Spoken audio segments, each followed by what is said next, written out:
Hello, everybody, and welcome to Forever Sports.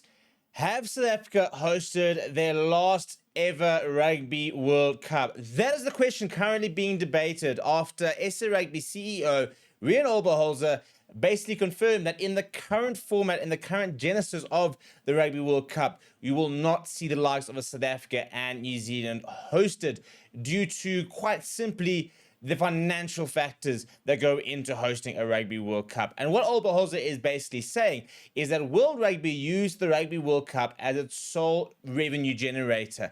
And basically all the money generated from World Cups is what World Rugby used to disperse to different nations and to basically use to grow and fund the game of rugby union. And right now, the way sort of the economies and likes are going, it is unlikely that South Africa and New Zealand will be able to contribute in a financial way in the same way the likes of a France, Australia, United States, for example, can. And as a result, will likely not get the bids or not even be bidding in the first place to host the World Cup anytime soon.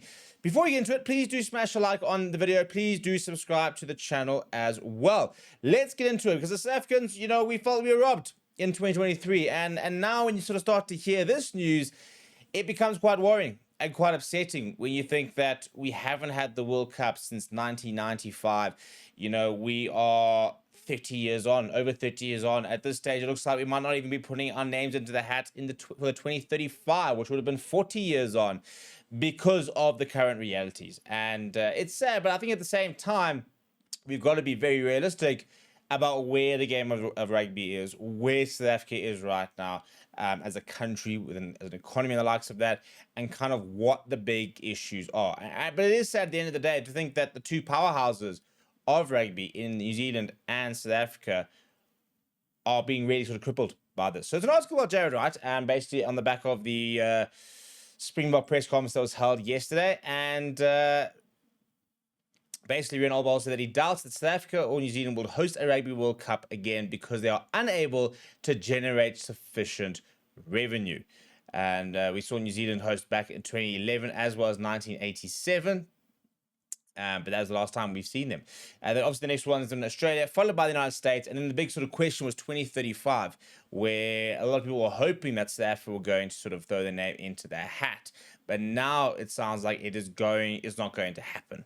And it's because it's quite damning over here, to be perfectly honest, saying that the reason is that the tournament is the sole revenue stream that World Rugby has to fund its unions over a 4-year period, and taking the competition to America, Europe, and even the Middle East is more profitable than South Africa or New Zealand. Speaking on it, Rian Oberholzer said, "It is challenging for us." He said, "The Rugby World Cup is the only revenue stream for World Rugby that must fund the whole ecosystem. All the members must get some funding out of the Rugby World Cup. Therefore, World Rugby must take the tournament to where it can generate the most revenue and go where there is local support, where there's support from local and national governments." And that's sort of the reality, unless South African government and the private sector basically can come together and show World Rugby that they can contribute and that financially it can generate the type of revenue it's going to generate at Australia, United States, the likes of that, it's not going to work at the end of the day. That's basically the only way we could potentially get it. And if we look at what the World Rugby have said, they are considering going back to Europe 2035. Spain have officially announced their bid. I think personally, by the way, Spain would be a phenomenal World Cup in itself. Obviously, though, we want to cheer, don't we? But Spain is a very good option. Japan have announced their bid as well. And it looks like that Argentina apparently are looking to try and spearhead a joint South American bid with Uruguay, Chile, and Brazil. Once again, though, where are we going to see the funds? And then once again, speaking of Europe, Italy are apparently looking at 2035 or 2039. And then you've got the Middle East. And obviously, we've seen how this was a sort of a fight for that whole the different rugby breakaway leagues and the likes of that, and sort of very much funded by the Middle East. And now there's sort of conversations that Qatar, Saudi Arabia, UAE are all looking at potentially getting involved and looking to host the Rugby World Cup like Qatar did with the FIFA World Cup and the likes of that. And the reality is, it's the money. So Rian Oberholzer said, if you compare us to Europe, for example, I cannot see that money will ever be the same in terms of how much they can generate there. And perhaps the Middle East is the future, as in the future, then in South Africa. He said it's a World Rugby decision, not an SA Rugby decision, and World Rugby will drive World Cups to where they believe they'll make the most money, and we have to understand that. He said we can't complain and ask for World Cup in your country, make less money, and then want the biggest slice of cake when it comes to annual grant that comes from World Rugby. It is about income generation to feed the whole rugby ecosystem. And basically saying that, the whole idea that we need to sort of move the showpiece around and everybody else has moved away, and said that I think we have moved away from the philosophy that everyone must get an equal chance to host a World Cup. A World Cup in New Zealand and South Africa will not make the money that World Rugby needs a World Cup to generate. I don't think it's a negative for us, but more of what is in the best interest of World Rugby. So it's not looking good.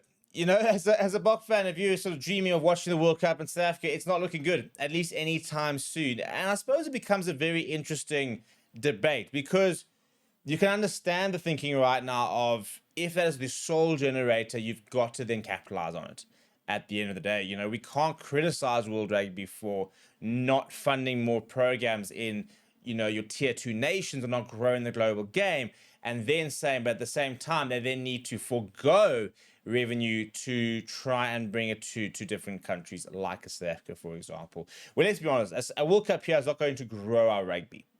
It's not like what they've hoped, doing. I mean, like a World Cup in Japan, for example. You think of what Japan have done on the back of that, and how they've really kicked into gear, and rugby's become such a big and important part of Japanese culture and the sports environment there, based on the World Cup. It won't do that for us because we already have it. I don't think we can really get much more rugby-centric than what we've currently got at the moment.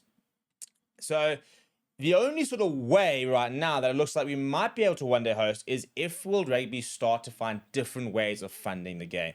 And maybe, to a certain degree, we now need to be a bit more open-minded about what that looks like. If it looks like things like the Nations Championship, for example, if it looks like we might see different tournaments or different club tournaments coming in, different stakeholders coming in, for example, to fund rugby across the world, that might be the step towards getting World Cups back to New Zealand, South Africa, and Argentina, hopefully in Italy one day, the likes of those sort of nations. I mean, for example, you'll never see Ireland by itself host the World Cup, or Scotland, or just a Wales. Obviously, most of them don't actually have the stadiums necessarily to be able to host the full sort of tournament. But we want to be able to be in a situation where that can be the case, where a Georgia, could host the Rugby World Cup the one day. But right now, it's just not going to happen. And until things start to change, that's not going to change. And whether you like it or not, it's the reality. And the fact of the matter is that World Rugby are the custodians of rugby in the world. They have a duty of care to grow the game. I don't think they're doing it particularly well at the moment. But at the end of the day, whatever the solutions are to the problems, dollar signs come with it. We can go and present the best possible rugby expansion and growth plan to World Rugby. It could be a foolproof plan. It will need funding, and it will need lots of funding. And I think my biggest sort of concern has always been, is the money going to the right places all the time, and is it being spent, wisely? But that's a different debate. The fact of the matter is, you've got to generate lots of revenue, and the World Cup is the way that World Rugby do it. So it's not good news if you're South African thinking that you're going to one day watch the World Cup in your backyard. My suggestion is start saving up for Cricket World Cup tickets, because that could be the last showpiece we get for quite a while, because it's the same sort of reason for other World Cups. What are your thoughts? Let me know down in the comments below. Smash a like on the video. Subscribe to the channel as well. Thank you very much for watching. My name is Steve, and I'll chat to you soon.